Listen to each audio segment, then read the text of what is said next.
দেখেন it's been a long time যে arc B580 কিন্তু ওভারহেড ইস্যুস ছিল, তারপর ইন্টেল ওটাকে অ্যাকনোলেজ করছে, তারপর অনেকটা সময় পার হয়ে গেছে, ইন্টেল আর্ক B580 কিন্তু ড্রাইভার আপডেট দিয়ে ম্যাচিউর হয়েছে। তো অনেকদিন এই গ্রাফিক্স কার্ডটা আসলে আমরা খোঁজ খবর নিয়ে নেই কেমন আছে। আজকের ভিডিওতে এইটার একদম আমরা আরেকটা আত্মবিশ্লেষণ করবো যে এই গ্রাফিক্স কার্ডটা এখন স্ট্যান্ডিং কোথায়, ওভারহেড ইস্যুর কি অবস্থা সেটা নিয়ে একটু কথাবার্তা বলবো। অ্যান্ড সব থেকে ইম্পর্টেন্ট যেটা কোয়েশ্চেন, এইটার যেটা রাইভাল 4060 বলতে পারেন বা হালের যে 5060 বের হয়েছে সেটার সাথে এটা স্ট্যান্ডিং কতটুকু, কেমন করতেছে, সব কিছু নিয়ে আলোচনা করবো। ডিটেইলড একটা অ্যানালাইসিস হবে। সাথে আমি আছি দেখছেন টেকনিক বাংলাদেশ, চলে কাছে একটা আর্ক B580 সাথে অন্যান্য যে গ্রাফিক্স কার্ড আছে এনভিডিয়ার তার মারামারিতে। আচ্ছা, প্রথমে আমরা যে বেঞ্চমার্ক সেটাতে যাওয়ার আগে আমরা যে এই তিনটা গ্রাফিক্স কার্ডের যে স্পেক সেটা একটু স্ক্রিনে দিয়ে দিলাম, আপনারা একটু দেখে নিতে পারেন চাইলে পজ করে। ডেফিনেটলি এখানে 5060 কিন্তু GDDR7 মেমোরি দিয়ে এবং লেটেস্ট জেনারেশনের যে টেকনোলজি এবং ফ্যাব্রিকেশন আছে সেটা নিয়ে কিন্তু অনেকটা আগে আছে। এবং 5060 আপনারা রেপুটেশন জানেন এই বছর কিন্তু অনেক আপনার ইমপ্রুভ করছে। আর 4060 তো আপনারা জানেন স্পেক দেখছেনই। B580 স্পেকটা কিন্তু একটু হেভি স্পেক, স্পেশালি কিন্তু 12 GB আপনার VRAM দিয়ে আসে, but GDDR6 that's not a big deal. VRAM এর কোয়ান্টিটিটা হচ্ছে এখানে বড় কথা, তো এটা কিন্তু আছে আপনারা দেখতেই পারতেছেন। এখন আমরা একটু কোন সিস্টেমে লাগিয়ে এই পুরো সিস্টেমটা আমরা নানা রকম বেঞ্চমার্ক করছি সেটা একটু দেখবো। আমরা Ryzen 7 9700X এই প্রসেসরটা ইউজ করছি, গিগাবাইটের B850M D3HP মাদারবোর্ডটা ইউজ করছি, 32 GB Corsair Vengeance 16 GB 6000 MHz CL30 RAM kit use করছি, আর 1 TB একটা কিংস্টোন SSD ছিল, আর তার সাথে RM750X কোর্সারের পাওয়ার সাপ্লাই, আর Max Cooler Panda MC7 casing, and CPU cooler হিসেবে ছিল ফার্স্ট প্লেয়ারের মথরা MT360 যেটা। এইটা ইম্পর্টেন্ট না, ইম্পর্টেন্ট একটু ইম্পর্টেন্ট আছে by the way, because overhead জনিত যে ব্যাপার এটা একটু ডিসকাস করতে হবে পরবর্তীতে। তো আমরা সিনথেটিক আর গেমিং দুইটা বেঞ্চমার্ক করবো। B580 সাথে আমাদের অন্যান্য যে গ্রাফিক্স কার্ডগুলো আছে সেগুলোর যে প্রোডাক্টিভিটি বেঞ্চমার্ক সেটা নিয়ে কিন্তু পুরো একদম আলাদা একটা ভিডিও আছে, সেটা আপনারা চাইলে দেখে নিতে পারেন। এখন আমরা কিছু না বলে চলুন সরাসরি সিনথেটিক বেঞ্চমার্ক দিয়ে শুরু করে দিই যে কি অবস্থা। তো সিনথেটিক বেঞ্চমার্কে যখন আমরা একটু শুরু করলাম, যখন আমরা ওপেন সেল দিয়ে শুরু করলাম, গিকবেঞ্চের খুবই বিখ্যাত, এইখানে কিন্তু দেখলাম যে যথারীতি কিন্তু B580টা 99,014 মতো স্কোর পুশ করছে। এবং যদি আপনারা দেখেন 5060 কিন্তু হিউমাঙ্গাস প্রায় 31% এক্সট্রা স্কোর পুশ করছে, এবং 4060 কিন্তু 7 থেকে 8% মতো এক্সট্রা একটা স্কোর পুশ করছে, এটা আপনারা দেখতেই পারতেছেন। ভালকানে যদি আমরা একটু শিফট করি, B580 কিন্তু এখানে 1,12,210 মতো স্কোর পুশ করছে, ওকে ফাইন। বাট যখন আমরা একটু 5060 স্কোরটা দেখি, অ্যারাউন্ড 6% মতো এক্সট্রা একটা পারফরমেন্স লিফট আছে, কিন্তু 4060 কিন্তু ভালকানে এখানে পিছায় আছে, মানে মাইনাস প্রায় 4% মতো পারফরমেন্সের একটা পেনাল্টি আছে। নেক্সট যখন আমরা সুপার পজিশন বেঞ্চমার্কে গেলাম, 4K অপটিমাইজ সেটিং আমরা যখন বেঞ্চমার্কটা কমপ্লিট করলাম, দেখলাম যে আমাদের B580 কিন্তু 9910 মতো স্কোর পুশ করতেছে, সেখানে কিন্তু 5060 সামান্য 5% মতো আগায় আছে। আর যদি আপনারা দেখেন 4060 কিন্তু 18% মতো পিছায় আছে, বেশ ভালোই কিন্তু ফায়ার পাওয়ারের দিক দিয়ে পিছায় আছে। তারপরে যদি আমরা একটু টাইম স্পেয়ার বেঞ্চমার্কটা দেখি, টাইম স্পেয়ার 3D মার্কের একটা 4K বেস্ট বেঞ্চমার্ক, এটা যে টাইম স্পেয়ার যে এক্সট্রিম ভার্সনটা সেটা আমরা বেঞ্চমার্কটা করছি, সেখানে কিন্তু আমাদের B580টা যথাক্রমে 7084 মতো স্কোর পুশ করছে। বাট এখানে আপনারা দেখতেই কিন্তু পারতেছেন 5060 কিন্তু যথাক্রমে প্রায় 9%-এর মতো, আর 4060 কিন্তু প্রায় 25%-এর মতো পিছায় আছে। তারপর যখন একটু আমরা সবার লাস্টে ব্লেন্ডারের মনস্টার ক্লাসরুম আর জাংশপটা করলাম, এটা করার খাতিরেই করা, বিকজ এখানে Nvidia is always been the boss, এখানেও বস হওয়ার কথা। বাট B580 কিন্তু তিনটে অ্যাকুমুলেট করলে মোটামুটি 2393 মতো স্কোর পুশ করছে, যেটা কিন্তু বাজেট হিসেবে আবার খারাপ না। বাট যদি আপনারা 5060 দেখেন, প্রায় 55%-এর মতো এক্সট্রা স্কোর পুশ করছে, এবং 4060 যে এত পুরান জিপিইউ সেটাও কিন্তু প্রায় আপনার 33%-এর মতো এক্সট্রা স্কোর পুশ করছে। তো সিনথেটিক বেঞ্চমার্কে কিন্তু ব্লেন্ডার বাদে সবকিছুতে B580 স্ট্যান্ডিংটা খুবই স্ট্রং। যদি আমরা দামটা বিবেচনা করি, দাম নিয়ে আমরা পরবর্তীতে কথাবার্তা বলবো, তো সেই হিসাবে কিন্তু একটা বেনিফিট অফ ডাউট এখনো B580-কে ভালো মতোই দেওয়া যায়। বাট এখন যেটা নিয়ে আমরা কথা বলবো সেটা গেমিং বেঞ্চমার্কে এই তিনটা গ্রাফিক্স কার্ডের প্রেজেন্ট 2025-এর আগস্ট মাসে কি স্ট্যান্ডিং সেটা নিয়ে কথা হবে। প্রতিটা গেম কিন্তু একটু আমরা বলে রাখি 1080p একদম আলট্রা প্রিসেটে বা ম্যাক্স প্রিসেট যেটা প্রতিটা গেমে অ্যাভেলেবল সেটাতে বেঞ্চমার্ক করছি। কোনো রকমের আমরা XeSS অথবা DLSS এর আপস্কেলিং হেল্প ইউজ করে পুরাটা একদম র প্রিসেটে আমরা করছি, এবং এখানে কিন্তু VRAM এর যে আপনার ইউজটা সেটা কিন্তু B580 একটু বেটার দেখাতে পারছে, যেটা আমরা গেমিং অফকোর্স ডিসকাস করবো। তো প্রথমে আমরা অ্যালান ওয়েক 2 দিয়ে একটু শুরু করি। তো অ্যালান ওয়েক 2টা যখন একদম আমরা হাই প্রিসেটে খেললাম, দেখলাম যে আমাদের B580 কিন্তু অ্যাভারেজে 52 এবং 1% মতো 44 FPS এর মতো দিচ্ছে, কোয়াইট গুড বলাই যায়। বাট 5060 কিন্তু এখানে প্রায় 15%-এর মতো এক্সট্রা পারফরমেন্স দিচ্ছে, আপনারা দেখতে পাচ্ছেন অ্যাভারেজ আর 1% হতে। 4060 কিন্তু মোটামুটি এখানে 7-8% মতো কম পারফরমেন্স দিচ্ছে B580 থেকে। তো এখানে প্রথম গেম থেকে বলা যায় যে B580 যে রিসেন্ট ড্রাইভার আপডেট সেখানে কিন্তু এটার গ্রাফিক্স কার্ডটা সিগনিফিকেন্টলি ইমপ্রুভ হয়েছে, এটা কিন্তু আমরা দেখতেই পারতেছি। আর তারপর যদি একটু আমরা ক্লিয়ার অপস্কার এক্সপিডিশন 33 এই গেমটা নিয়ে কথাবার্তা বলি, এই গেমটার ক্ষেত্রে কিন্তু আপনারা দেখতেছেন যে এপিক প্রিসেটে B580 কিন্তু এভারেজে 38 FPS এবং 1% 31 FPS এর মতো করছে। এখানে কিন্তু 50-60 আবার প্রায় 31 থেকে 32% হচ্ছে মার্জিন আগে আছে এভারেজ FPS এ, বাট 40-60 কিন্তু খুব একটা আগায় নেয়, মাত্র 5% মতো আগে আছে। এই ধরনের গেমগুলো একটু এনভিডিয়ার যে লিগাসি ড্রাইভার এবং লিগাসি জিপিইউগুলো আছে এগুলোকে একটু বেশি ফেভার করে, তা তো আপনারা দেখে বুঝতে পারতেছেন। এরপর যখন আমরা একটু গোস্ট অফ সুশিমা একটা PS পোর্ট গেম এটাতে মুভ অন করলাম, সেখানে কিন্তু আমরা দেখলাম যে ভেরি হাই প্রিসেটে আর B580 যেখানে অ্যাভারেজ 78 FPS এবং 1% মতো 62 FPS এর মতো দিচ্ছে, 50-60 কিন্তু সেখানে 2-3% মতো এক্সট্রা পারফরমেন্স পুশ দিচ্ছে, অর্থাৎ নিউ জেনারেশনের জিপিইউ হইলেও 2-3% মতো মাত্র পুশ দিচ্ছে। এবং মজার কথা হচ্ছে 40-60 এখানে পিছায় আছে প্রায় 9% মতো, যেটা কিন্তু B580 যে দাম হিসাবে ব্যাপারটা সেটা কিন্তু অনেকটা মানে ওভারওয়েলমড একটা পারফরমেন্স দিছে আমি কিন্তু বলবোই। নেক্সটে যখন একটু আমরা আমাদের এনভিডিয়া শ্বশুরবাড়ির গেম, এই যোগটা আমি অনেকদিন মানি না, lame joke I know, but তারপর আলট্রা প্রিসেটে যখন সাইবারপাঙ্ক 2077টা আমরা বেঞ্চমার্ক করলাম ডিফল্ট বেঞ্চমার্ক ইঞ্জিন দিয়ে, দেখলাম যে আমাদের B580 কিন্তু অ্যাভারেজে 94 FPS এবং 1% 75 FPS দিচ্ছে। 50-60 কিন্তু সেখানে অ্যাভারেজে 107 FPS এবং 1% 74 FPS দিচ্ছে, স্ট্রেট আপ একটা 14% মতো আপনার এক্সট্রা পারফরমেন্স পাচ্ছেন। বাট 40-60 কিন্তু সেখানে অ্যাভারেজে মাত্র 78 এবং 1% 51 FPS এর মধ্যে দিচ্ছে, অর্থাৎ অনেকটাই কিন্তু পিছায় আছে। তারপর যখন আমরা একটু হরাইজন ফরবিডেন ওয়েস্টে মুভ অন করলাম, এই গেমটা একটা PS পোর্ট গেম এবং Horizon Forbidden West has always been a problem for Intel GPUs, আমি এটা দেখছি, এখানেও তারও তো ব্যতিক্রম ঘটে নাই। তো দেখলাম যে ইন্টেল আর্ক B580 কিন্তু অ্যাভারেজে 75 FPS এবং 1% 64 FPS এর মতো দিচ্ছে, 50-60 কিন্তু প্রায় 17% এর মতো এক্সট্রা পারফরমেন্স পুশ দিচ্ছে, যেখানে কিন্তু 40-60 আমি দেখলাম প্রায় 10% এর মতো লেস পারফরমেন্স দিচ্ছে B580 থেকে। নেক্সটে যখন আমরা স্পাইডারম্যান 2-তে মুভ অন করলাম, আমার খুব প্রিয় একটা গেম, মার্ভেলের গেম, এটাও PS পোর্ট গেম ডেফিনেটলি। প্রথমে হচ্ছে প্লে স্টেশনের জন্য বেরোয়ছিল। তো B580 দেখলাম যে অ্যাভারেজে 53 FPS এবং 1% 23 FPS এর মতো দিচ্ছে মাত্র, বাট 50-60 কিন্তু এখানে হিউজ প্রায় 34% এর মতো এক্সট্রা পারফরমেন্স আমাদেরকে পুশ দিচ্ছে। আর 40-60ও কম যায় না, প্রায় 16% থেকে 17% মতো কিন্তু এক্সট্রা একটা আপনাকে পুশ দিচ্ছে, আপনারা চার্ট দেখলেই বুঝতে পারতেছে। অবলিভিয়ন রিমাস্টার্ড গেম সদ্য বেরোইছে, পুরান একটা গেম ছিল বাট অনেক জনপ্রিয়তার কারণে আবার রিমাস্টার্ড হয়েছে।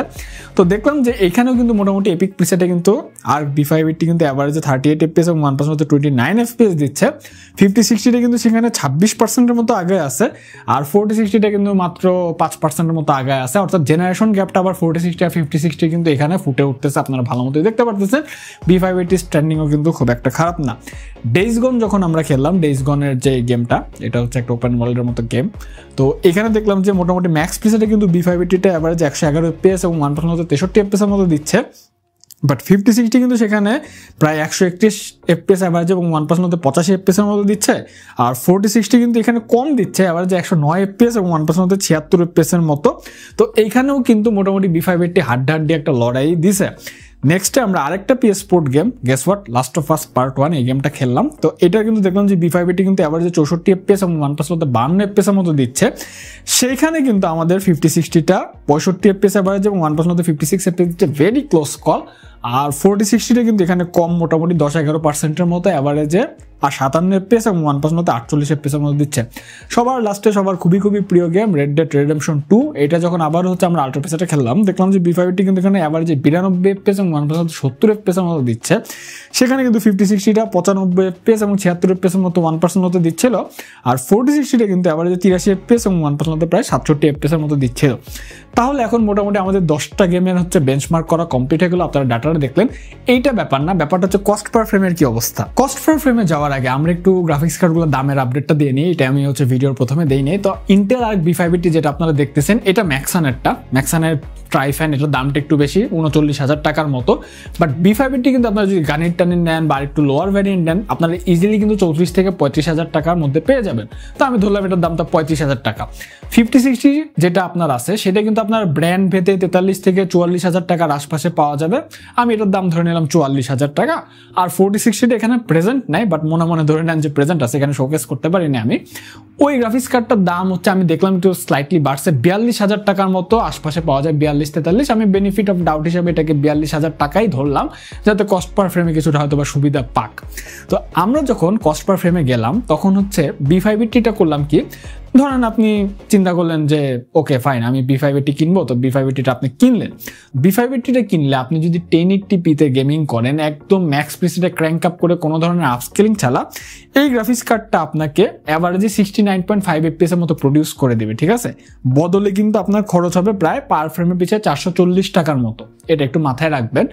আর আপনি যদি চিন্তা করলেন যে না ভাই আমি 4060 কিনবো, আমি 4060 দিয়ে যাই, তো 4060 যদি কেনেন তাহলে কিন্তু আপনার দেখবেন যে আপনি অ্যাভারেজে 4060 থেকে 65.5 ফ্রেমের মতো আউটপুট পাবেন, এবং পার ফ্রেমের পিছনে আপনার খরচ করতে হবে প্রায় হুপিং 641 টাকার মতো, উইচ ইজ কিন্তু B580 থেকে অনেকটাই বেশি এখন যেভাবে হচ্ছে দামগুলো বাড়ছে।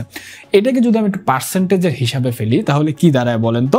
তাহলে এটাই দাঁড়ায় যে B580টা কিন্তু আপনাকে 7 FPS এর মতো বেশি ডেলিভারি দিবে, বাট বদলে কিন্তু আপনার থেকে প্রায় 201 টাকার মতো কম নিবে, ঠিক আছে। এটা একটু মনে রাখবেন, 7 FPS বেশি কিন্তু পার ফ্রেমে 201 টাকার মতো কম নিচ্ছে।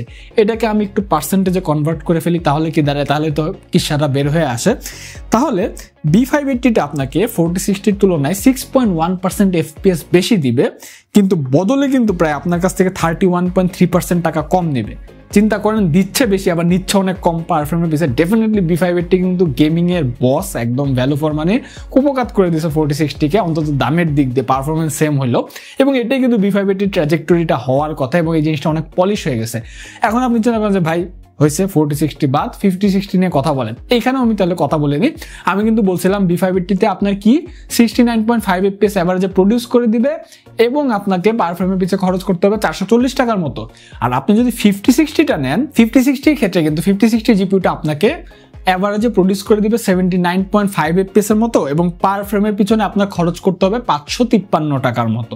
ওকে, তাহলে হিসাবটা কি দাঁড়ায় B580-র তুলনায়? তাহলে হিসাবটা এই দাঁড়ায় যে B580 থেকে 5060টা আপনাকে 10 FPS এর মতো বেশি দিবে, বাট বদলে কিন্তু পার ফ্রেমের পিছনে 113 টাকা করে এক্সট্রা চার্জ করবে। 10 FPS বেশি ঠিক দিচ্ছে, বাট 113 টাকাও কিন্তু এক্সট্রা মতো চার্জ করতেছে।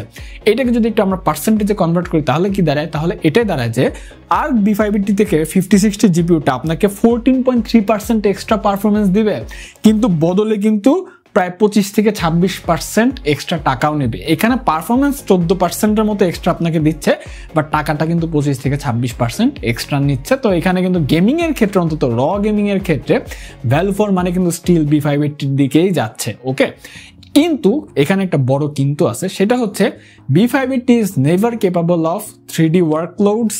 তারপর হচ্ছে কি একদম enhanced Adobe After Effects and etcetera যে কিছু প্লাগইন আছে, 3D প্লাগইন আছে, এইখানে B580 কিন্তু মার খেয়ে যাবে। এটা আমি বারবার বলি, প্রতিটা ভিডিওতে বলি। তো যেহেতু যদি আপনারা চিন্তা করেন যে ওই সব দিকে যাবেন আপনারা, তাহলে কিন্তু B580টা না নেওয়াই শ্রেয়। বাট B580 কিন্তু আপনার দাভিঞ্চি রিজলভে বস, প্রিমিয়ার প্রো তো মোটামুটি বস আছে, এই সব জায়গায় আপনার যে এডিটিং এর কাজগুলো আছে সেগুলোতে বস আছে, বাট অ্যাডভান্স মোশন গ্রাফিক্সে plugin, 3D workload, remix, free flow এই ধরনের সফটওয়্যার কিন্তু B580 আপনাকে নেটিভ সাপোর্ট দিবে না, এবং যারা আর্কিটেকচারাল ওয়ার্কলোড আছে, স্কেচআপ টেচআপ, এইখানে কিন্তু সাপোর্ট দিবে না। এইটা B580 ড্রব্যাক হিসেবে কিন্তু থেকে যাবে। ওইটা যদি আপনার চিন্তা করেন আবার 7-8 হাজার টাকা বেশি দিয়ে কিন্তু আপনার 5060টা নেওয়া কিন্তু আপনার ওয়ার্থ ইট মনে হইতে পারে, বা 4060টাও নেওয়া ওয়ার্থ ইট মনে হতে পারে, বাট ওটা স্পেসিফিক কেসে। কিন্তু B580-র কোর্টে আবার একটা অনেক বড় বল আছে, সেইটা হচ্ছে চিন্তা করেন না আপনারা এই সবগুলো গ্রাফিক্স কার্ডে আপনারা, আমি হচ্ছে 1080p দিয়ে আপনাকে করে দেখাইছি বেঞ্চমার্কগুলো। হোয়াট ইফ আপনি চিন্তা করেন যে আচ্ছা আপস্কেলিং এর যুগ, আমি এখন 2K মনিটর আছে, আমার 2K মনিটরগুলো কম দামে পাচ্ছি, 2K মনিটর দিয়ে আমি হচ্ছে গেমিং করব। টেকনিক্যালি কিন্তু B580 তার 12 GB VRAM এর কারণে আপনি আপস্কেলিং মেথড অন করে হলে, XeSS বা FSR অন করে হলেও 2K গেমিং কিন্তু মোটামুটি ভালোই করতে পারবেন, বিকজ 12 GB VRAM এবং এক্সট্রা হার্ডওয়্যারের যে হেডরুমটা ভালো সাপোর্ট দিবে। বাট কোনোভাবে আপনি 5060 অথবা 4060-তে কিন্তু 2K গেমিং এর যে মজাটা সেটা কিন্তু নিতে পারবেন না। হেভি একটা FPS এর কিন্তু ড্রপ থাকবে। এটা কিন্তু আবারও B580-র দিকে যায়, 12 GB VRAM কিন্তু এটাকে স্ট্যান্ড আউট করে দিচ্ছে। আবার অনেক বোদ্ধার এখন দৌড়ে আসবে, ভাই 3060 12 GB নেন, তাহলে ওয়াই নট? নো, 3060 নেওয়া যাবে না, এই কারণে 3060 কিন্তু অনেক ব্যাকডেটেড হয়ে গেছে, ড্রাইভার সাপোর্টও বন্ধ হয়ে যাবে, so don't go for 30 GB because it loads you for the 12 GB VRAM। না, ওটা কিন্তু আপনাকে সাপোর্ট দেবে না, বিকজ ওটা আর্কিটেকচার অনেক পুরান। ওই 12 GB VRAM এবং এই B580 12 GB VRAM, there is a plenty of difference, because এটা কিন্তু নিউয়ার আর্কিটেকচার, নিউয়ার ভার্সনের জিপিইউ। এখন ওভারহেড নিয়ে একটু কথাবার্তা বলি। আমি দেখলাম যে রেডিটে এবং ইন্টেলের ফোরামে ইন্টেল কিন্তু ওদের ওভারহেডের যে ব্যাপারটা সেটা কিন্তু অ্যাকনলেজ করছে এবং তার অনুযায়ী প্যাচ আর ফিক্স দিয়ে অনেকটাই কিন্তু ঠিকঠাক করে ফেলছে। আমি অন্তত আমার সিস্টেমে 9700X এ কোনো রকমের ওভারের জন্য তো ইস্যু পাই নাই। যদি ওভারের জন্য তো ইস্যু পাই 9700X আর Ryzen 7 7700 এগুলো কিন্তু একই গোছের প্রসেসর, সেমই বলা যায়। 9700X এর হচ্ছে আপনার স্পিডটা একটু বেশি, 7700 আর 7500F যেটা সেটা আবার একই গোছের প্রসেসর, জাস্ট হচ্ছে মাল্টি করে পারফরমেন্স আপনার ডিফারেন্সটা পাবেন, সিঙ্গেল করে কিন্তু একদম মানে সিমিলার পারফরমেন্সই আপনারা পাবেন। তো সেই ক্ষেত্রে বলা যায় যে B580 কিন্তু খুব একটা কিন্তু ওভারহেড নাই। যারা গেমিং করবেন, স্পোর্টস গেমিংটা আমি আর দেখাইতে পারি নাই, বাট ওইখানে কতইবার খারাপ করবে, ঠিক আছে, ভালোই করার কথা। তো আপনারা আর B580টা দেখতে পারেন, specially when it comes with the price of 34 বা 35K। এটার দামটা একটু বেশি, ম্যাক্সানের বোমবাং বেশি, বাট হচ্ছে আপনারা চাইলে এটাও নিতে পারেন। বাট এই তো বুঝতে পারতেছেন। আমার ভিডিওটা আমি এখানেই শেষ করবো। কেমন লাগলো জানাতে পারেন। টেকোলিক হচ্ছে আপনাদের গ্রুপটা আছে, ওটাতে জয়েন করতে পারেন। আর নেক্সটে কোন জিপিওর ভিডিও করা যায় সেটাও কমেন্ট করে জানাতে পারেন। তো দেখা হবে অন্য কোনো ভিডিওতে। Good bye and definitely I will catch on the next one.